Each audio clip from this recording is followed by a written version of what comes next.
Back here on the Bobcast, Fielder Dennis with Coach Kerry Saunders. Coach, this past week your team defeated Juniata. What did you like from what you saw in that game? I thought obviously started off on a really great foot. We held them scoreless in the first quarter. I thought our defense was really, really great in the first quarter, and that's the way that we are working towards to play defense, throughout the game. But I was extremely pleased with our effort and our energy in the first half of that game. Obviously, they made a little run, but I was really pleased with the way that we played. That was a game without Megan Kelly, so I was really pleased with the way that others stepped up around that lack, that void, and I loved our defensive intensity that first quarter. You can't get any better than that when you hold them scoreless. So got to be proud of that. Absolutely, Coach. You spoke about stepping up with the absence of Megan Kelly. How crucial is it, in your opinion, for Victoria Diggs to find her shot early in games? It is crucial, but even if she doesn't find it early, I have the confidence that she's going to keep trying to find it. She's that type of player that, one, she knows that she has to score, but she also wants to score. Um, but with her being able to get hot quickly, and she had a really great game for us, that Juniata game is always helpful. It kind of gets the rest of the team going when she hits that first shot of hers, or especially with Megan out.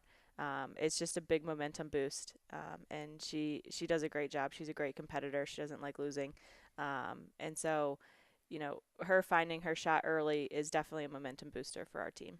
Going from the early portion of the game to the end of the game, like you said, it was close there towards the end. They made a little run, but Hmm. I know from my side, I wasn't really too worried about it. Every time you had Victoria Diggs bringing the ball up the floor, is that something that you guys really rely on here late in games? I mean, yes, we rely on it. I want to get to the point where other people can fill that spot as well. I think people look to her obviously because she's a great player, but all the pressure can't fall on her every single game when it gets tight and when it really gets going. We need other people to be able to make plays or to help her make a play and not just stand and watch her. Um, so we've been working on that. You probably were a little bit more comfortable than I was as that lead kept dwindling. Um, but especially I think Sydney fouled out towards the end. So all of that stuff is definitely concerning as a coach, but we stuck with it. We never gave up that lead. So I was pleased with us being able to weather that storm and still come out on top. So it's early here in the season, but who from the starting five thus far has really impressed you with their play early? Amanda. Um, Amanda kind of has a fire about her this year, which I love. She's a junior. She's in the best shape I think she's ever been in. She can stay in a game forever. She's hardly ever asking Yeah. for a sub, and she never really, her play doesn't go down. And for a post player, that's amazing. Hmm. That's a coach's dream for a Hmm. post player to be able to stand in there, or stay in there. But offensively, she's coming along, but her defense I think is what has really, like, Sydney's always been that like constant on the defensive side of the floor for the past few years, and Amanda has really really stepped up. She's taken some tough guards this year. I mean, I've matched her up on the better post players a lot of the time, and the way that she handled the big girl against Juniata, I mean, 6'4". Yeah, yeah, and yeah. Amanda's hardly 5'11" on a, like, Hmm. um, I can't ask for more from her at this point. Obviously, there's other people in the starting lineup. I thought Jazz stepped up in Megan's void. Jazz is a really good defensive player. Um, and if she locks down, defensively, she can lock down anyone. Diggs is consistent. Sydney's consistent. And Yoder, we're still working on finding that consistency. But overall, I think the person I'd pull out is Amanda because I think she has been really consistent for us this year. You mentioned the name Victoria Yoder, and what does she do in that starting rotation that really benefits on both sides of the ball? Early in the game against Juniata, got a steal and a lay-in, and then she's had some games where she scored up north of 20 Hmm. points. So what does she do that? She seems like a real glue or a glue player for that starting lineup. Yeah, where we tossed around a lot of ideas for our starting lineup this year, and a lot of it came down to size. Hmm. Without starting Yoder, if we start Meg, Diggs, and Jazz, we're starting 5-5-5-5-5-5. So from a defensive standpoint, we need that height. We need that length, because not everyone we play is as small as us. Yes, we're quick and we're scrappy, and we go to that short lineup often. But from a defensive standpoint, that's what she brings to us is that she's able to rebound. She brings another dimension on the defensive side of the floor. From the offensive side of the floor, um, we're really trying to get her to work on what can you do without the ball in your hands. She is so Hmm. quick, and that's kind of what you saw in the beginning of that Juniata game. Is she just snuck away and broke out, and no one can catch that kid. Yeah. She is so fast, so quick, so strong. And so I've really kind of tried to force her, like, don't pay attention so much as with the ball's in your hand, but how can you beat your defender with the ball off of your hands. And so she kind of just brings that dimension of she's always moving. If we can get her to continue to move, that's going to open up our shooters even more. So she is kind of that tweener kid in our lineup. And plus, being a tweener kid, if Sid picks up a foul, I can move Yoder to the four, put a guard Yeah. in. If Diggs picks up a foul, we're good from that Versatility. standpoint. Yeah, Yeah. it opens up my bench, my first sub off the bench, and which route I can go. So there's a list of things of why she's in that role. Coach, you've had a bit of a small break here. You played last week, and now Hmm. you have a game today. How Hmm. was this small break? Have you utilized this little mini It's vacation? been it's been really good, I think. We're a little beat up, and we're continuing to get a little beat up, but Hmm. I think for the kids that are playing big minutes, this break was needed. We hadn't had a true off day in quite some time. So on Thursday, we had a true off day, and Friday, we probably had one of our better practices that we've ever had. So I think that kind of rejuvenated us a little bit to have a true off day, trying to get as much treatment and ice and all that good stuff. But we have played probably the most games of anyone in the CAC so far. Um, and that's just the way that it fell this year with having our tournament, and then we went to a tournament, so we got 4 games in 2 weekends. So but this break was helpful. We go into another week of Wilson and then Catholic on Saturday, and then another long break. So breaks are good. Breaks can be a good thing from time to time. So I think we really utilize this one. Always important to get fresh legs. Mhm. And today is a unique situation, a Bobcast Monday, but also a Bobcast Game Day Monday, as Yes. we said, taking on Wilson. What should fans expect to see from the Wilson College Phoenix? They are athletic and scrappy, and that's kind of they have two pretty much girls that do most of the scoring for them, but they are very athletic from most of their lineup. It seems like they have a few people injured that haven't been in the lineup who were in the lineup, so I'm not really sure what to expect of their starting lineup tonight. We'll see if any of those kids are back healthy again, but this is a game again that I told our girls, like, as long as we play well, it doesn't matter who we play. Like, we can play, and we should be able to have that dominance factor to us. So it'll be a good non-conference game, a Monday game, which is a little Hmm. unusual for us, but we're ready. We practiced this weekend, and we're ready. Later in the week, your team takes on Catholic. What do you want to see from your squad in that matchup? Catholic's going to be a really tough matchup right before kind of we go into finals, final exams, kind of going into that Christmas holiday. It's a road game. It's going to be a tough test. I think that it's a really great test for us because when we get back from break, we're heading into CAC play. So I think this game is going to tell me a lot about what we have as a team.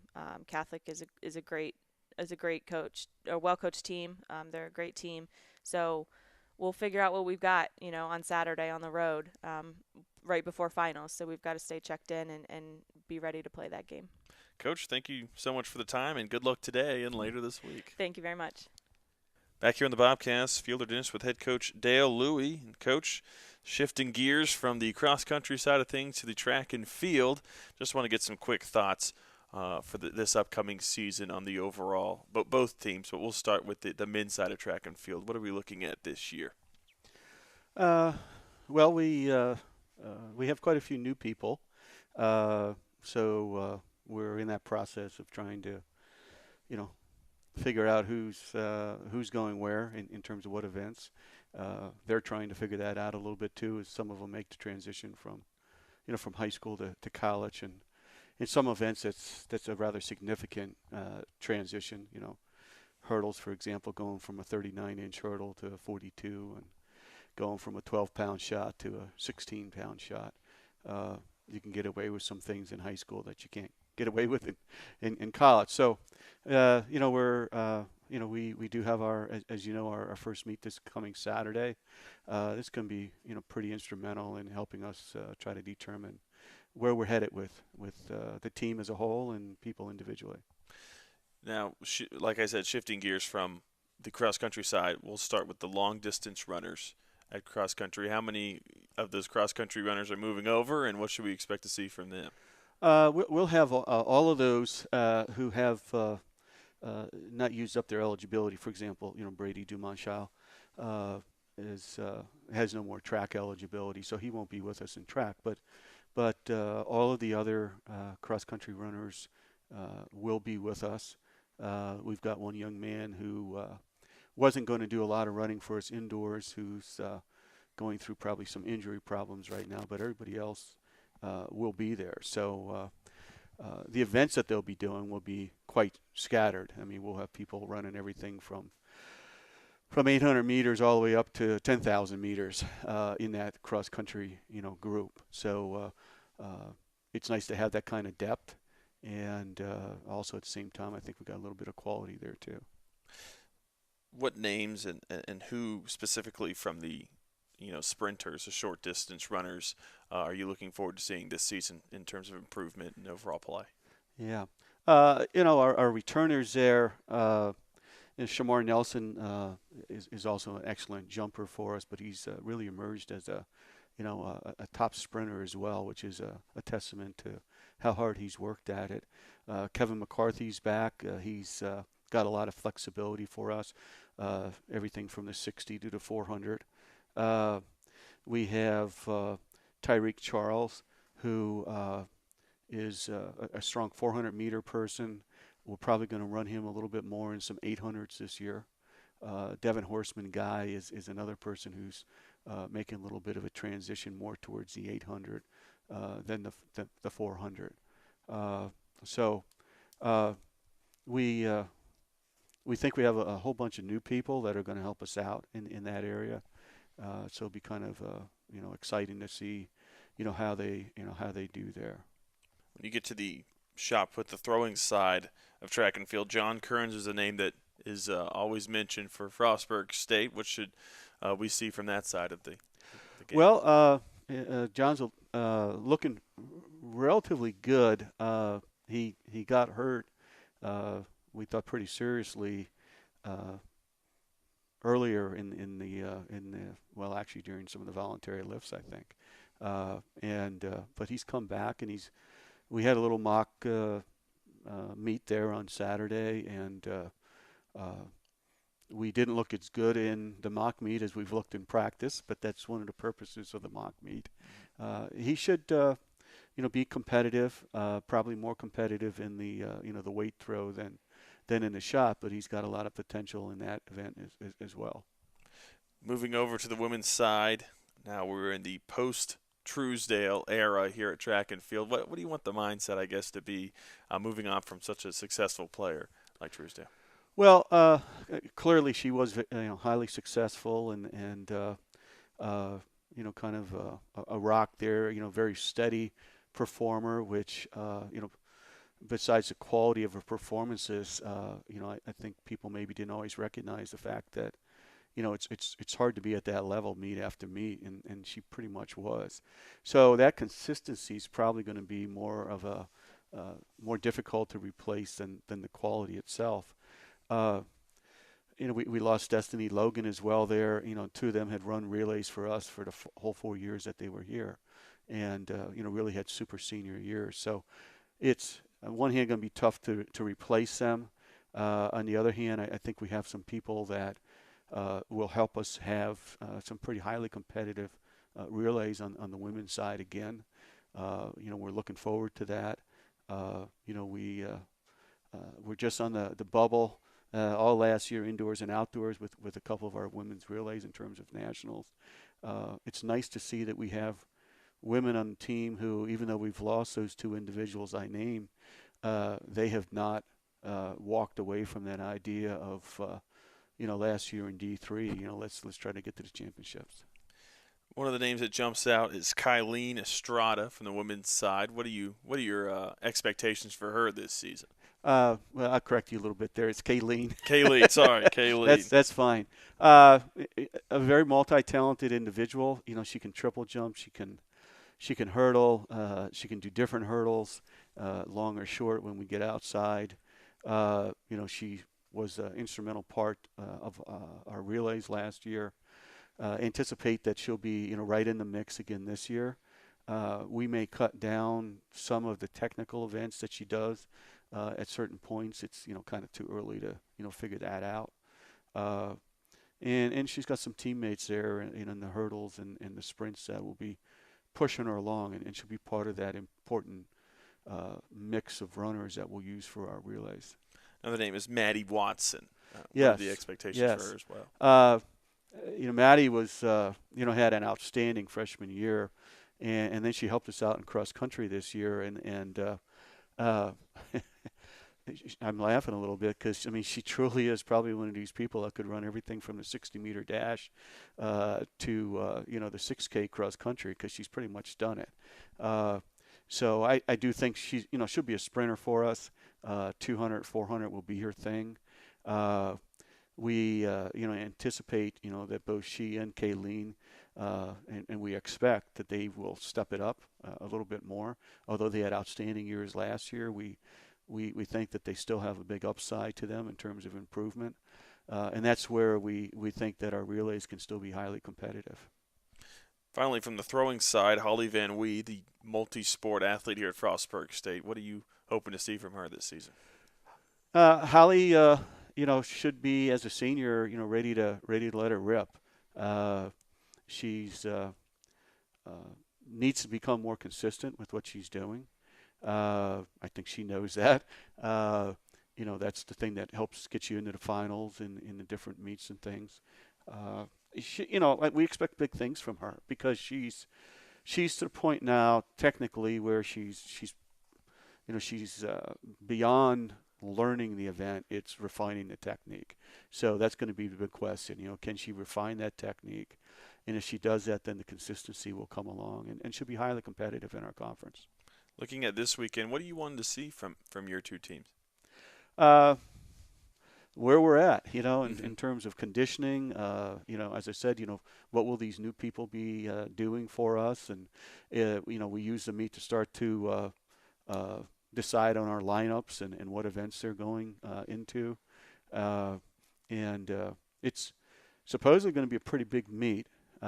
We will, you know, see our usual probably D1, D2, D3 competition there. So the level of competition and the amount of competition will be really great for us because, you know, we don't anticipate anybody getting in a heat and, you know, kind of almost running by themselves. And that's good because it helps push us and, you know, puts a little pressure on our people, and let's see how you perform underneath that pressure situation. Coach, always good to talk to you. Looking forward to this weekend. All right, thank you. Back here on the Bobcast, Fielder Dennis with Coach Sean Brown. Coach, what did you like about what you saw from your team this past week as opposed to the last time we spoke? Well, this past week we kind of got off to a fast start. I think we started out 10-0 or 11-0 on the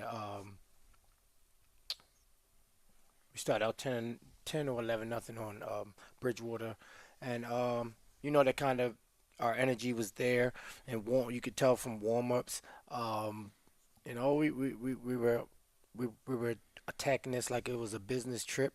Wasn't a whole lot of you know, a whole lot of fun and games. Wasn't a lot much joking or playing on the bus to the game. Pre-game meal. You know, everybody kind of seemed focused and attentive and ready to go. This past weekend, your team defeated Bridgewater 79-74 behind 25 points from Daniel Alexander. What did you like from what you saw offensively in that game, scoring 79 points? Well, I think offensively we started to make smart decisions, not only with the basketball but some of our decision making. For instance, Pettis ran the show again.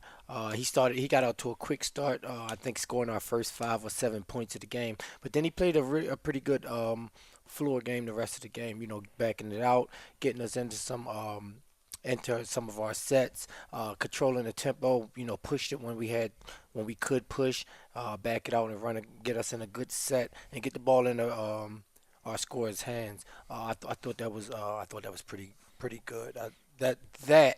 I was impressed with offensively this go around. And again, we're young and we're early into the season, and we just got to keep on working our offensive sets at practice, and refining what we do. Coach, you spoke about Pettis and how he kind of moves the offense forward. In the games that your team fell, it seemed he didn't shoot the ball necessarily well. Do you think he's kind of the engine that gets the car going, I guess, if you will, that your team kind of drives? Well, I think he is, and I think that's what we're trying to help him to understand. We're trying Mm-hmm. to get him to understand that you are our team's leader, and the guys are going to follow you. When you're up tempo, when you're playing, with a lot of confidence, with a lot of energy, that's how the team's going to play. When you're flat and you're not, really playing with that kind of energy, well, that's how the team's going to play. Most teams take the attitude of their leaders. It starts with me at the top, and again, we gotta figure out a way to kind of um, get Lawrence playing at that high level every time out. As I said earlier, Daniel Alexander, 25 points. What have you liked from what you've seen from him early in the season? He's filled it up Well, offensively. early on, just within the first week of practice. And I've seen Daniel on film, obviously. Again, we didn't know what to expect when we get them in the gym and really teach our concepts. But early on, we figured, I thought that Daniel could be a really good two-way player. Jimmy Butler is one of his favorite players. That's pretty, he plays a lot like It's a Jimmy fair Butler. comp. Yeah, right, right, Yeah. right. The toughness on defense. He wants to be the best defender in the conference.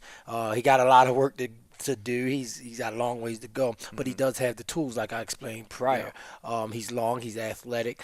He has heart. He has pretty good anticipation skills. Hence, he was a receiver in football. So he has all of those qualities, all those skills. Now we just got to break down his game and continue to break down his game, and teach him a few nuances. But that's defensively, and kind of getting creative and letting him be creative on offense a little more. We kind of thought that he would be.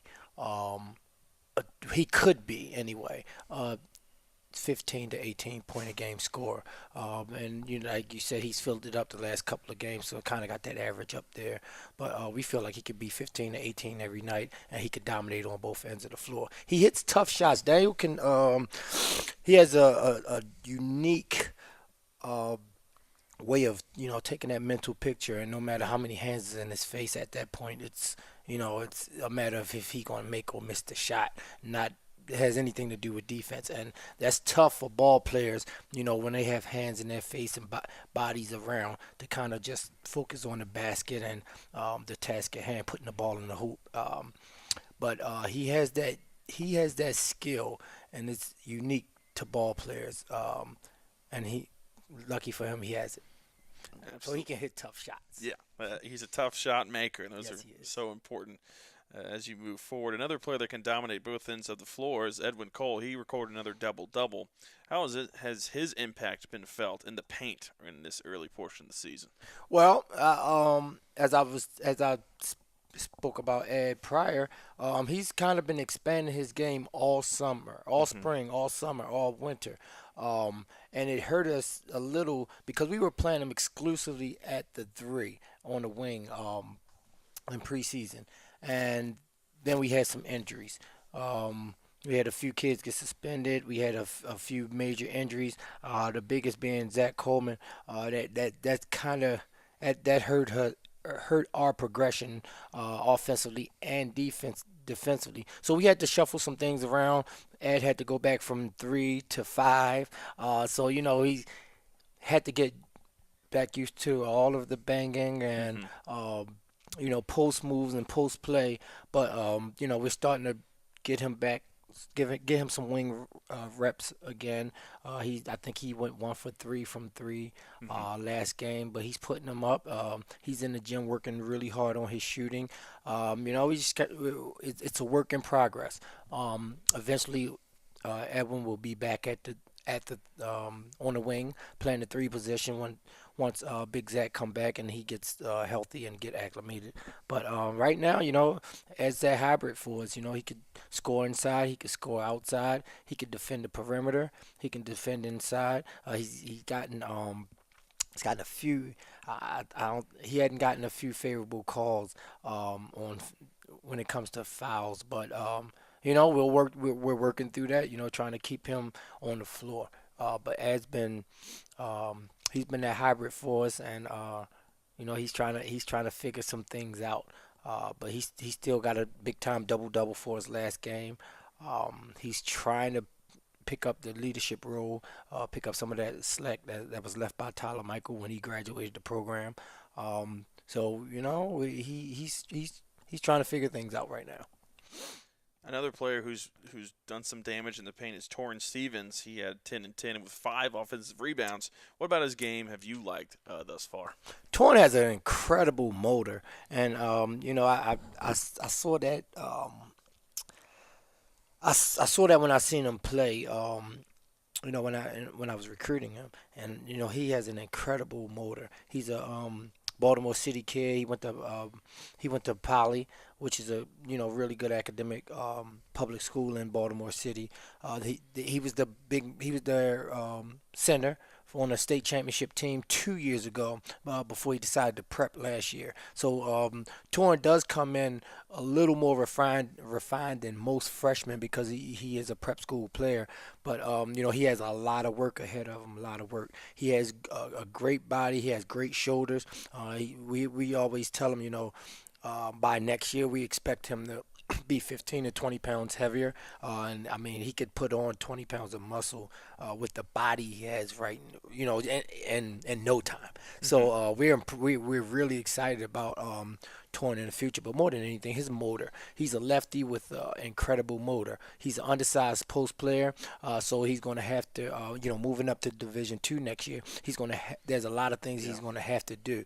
His ball handling is going to have to get better. His shooting is going to have to get better. And again, we just spoke about it. He's going to really, really have to commit himself to the weight room this spring and summer. For the next 7 months, as soon as the season ends. Well, we usually get them 2 weeks off, but as soon as they come back from spring break, he needs to be in the weight room 4 or 5 days a week. He needs to be on the shooting machine, five days a week, and he needs to be working on his ball handling every single day. And he knows this, and he's in the gym working hard 2 or 3 times a week with the coaches.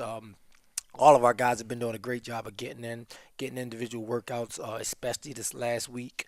They realized that our talent alone, our athleticism alone, is not going to get them through and get these guys the winning season that they want. So Torn has been working really hard. He's in the gym. He wants to get better. He's hungry. He hates losing, and that's a recipe for a really good player. Coach, this week you take on Longwood. What are your expectations for that matchup? Well, we expect what we want to do. We expect to go out there and play it like any other game. We want to compete. I think every game this year we started out with a lead, and we want to do that again. We'll go out. We'll play straight man to man. We'll switch up defenses on them. We'll play them full court. We'll play them half court. We're gonna play this like a regular game. We want to go out and see where our team stack up at. We want to see exactly who we are as we go against this Division I team, and we'll get a chance to do that. Us going to Division II next year. I think I mentioned it prior on one of the other Bobcasts. Us scheduling these non-conference scholarship schools, those should give us an idea of where we need to be and where we are and where we need to be next year, as far as scholarships go. And again, I want our guys to see what scholarship players look like, how scholarship players conduct themselves and carry themselves, and also see where we are and if how we compete against scholarship schools. So we're going up there to give our best. I mean, we want to we play the games to win.